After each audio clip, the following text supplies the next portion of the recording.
The Philippines is a country made of more than 7,000 islands, filled with beautiful landscapes, kind-hearted people, and a strong faith in God. For many Filipinos, being Catholic is more than just religion. It's part of everyday life. From going to church regularly to prayers in homes and schools, faith is everywhere.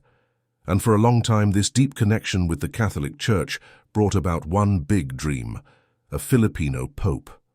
From the busy streets of Manila to quiet villages, in the countryside, people had one hope in their hearts. Could it finally happen? Could one of their own, Cardinal Luis Antonio Tagle, become the next leader of the Catholic Church? The excitement was real. It wasn't just a passing thought. It was a powerful hope shared by millions. For the first time, the dream felt close enough to touch. Cardinal Tagle wasn't just popular in the Philippines. He was known all over the world. His warm smile, gentle way of speaking, and deep understanding of people made him special. He didn't just speak to crowds, he spoke to hearts, and people listened. He came from simple beginnings in Tondo, one of the poorest parts of Manila. But from that humble place, he rose to walk the halls of the Vatican. His journey inspired people everywhere. He stood up for the poor. He didn't just give charity, he spoke about justice and fairness. He reminded the world that the Church should care for everyone, especially those who are forgotten.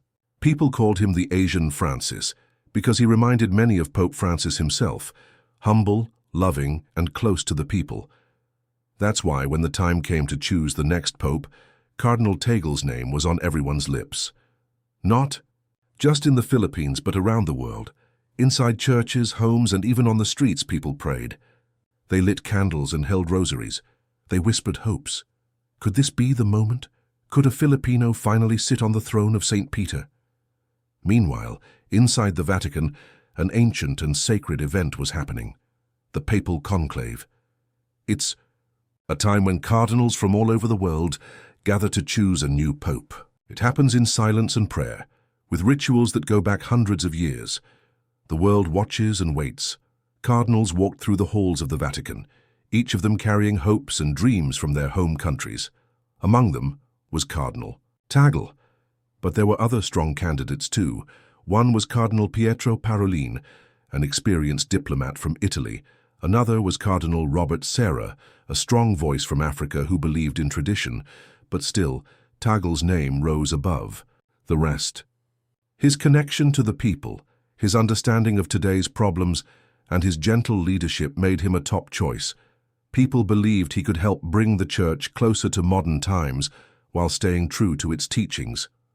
For 2 days, the chimney above the Sistine Chapel stayed quiet. Black smoke came out each time the cardinals didn't reach a decision. Each puff of black smoke brought disappointment, but the people didn't lose hope. They kept praying. Then, on the second day, everything changed. A puff of white smoke rose into the sky. The bells of St. Peter's Basilica rang loud and proud. The crowd in the square cheered. The new pope had been chosen. But when the announcement came, it wasn't Cardinal Tagle. It wasn't the name people had been whispering. Instead, the new pope was Cardinal Robert Francis Prevost, an American, the first ever from the United States to become pope. He took the name Pope Leo XIV. The news spread fast. Many Filipinos felt a mix of surprise and sadness. The dream had been so close. They had hoped, prayed, and believed. But the Church had chosen a different path. Still, there was no anger, only love and respect. Because Filipinos knew that even if Tagle didn't become pope, he was still their shepherd, their inspiration. His journey from the slums of Tondo to one of the most respected voices in the Catholic Church was something to be proud of. Cardinal Tagle had already made history. He had already shown the world what it meant to be a true servant of God, and his work wasn't finished. He would continue to speak for the poor, the forgotten, and the voiceless. He would continue to lead with kindness and strength. As for the new pope, Pope Leo XIV, the world turned its eyes to him. Born in Chicago, he brought with him a heart for the poor, shaped by years of service in Peru. He knew the pain of poverty and the importance of compassion. He could speak many languages and understood different cultures. In his first speech, He greeted the world with peace and humility. He said, "Peace be with you." Simple words, but powerful. Words that called people to unity and love. People listened and hearts opened. Pope Leo XIV was not the Filipino pope people had hoped for, but he carried many of the same values. Like Tagle, he believed in a church that reaches out, to the poor, to the hurting, to those left behind.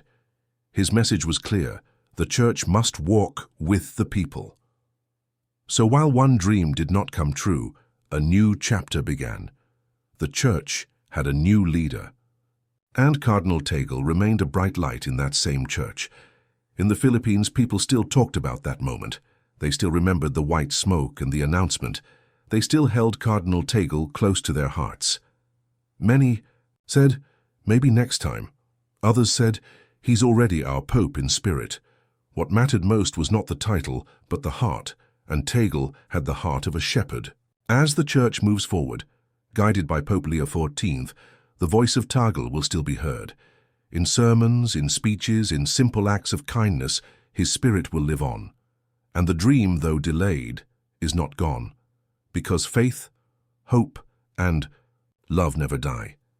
And in the hearts of millions, Cardinal Tagle remains a symbol of what the Church can be: humble, loving, and close to the people. In the end, maybe that's the true victory. A Filipino pope may not have been elected, but the Filipino spirit, kind, faithful, and strong, continues to shine.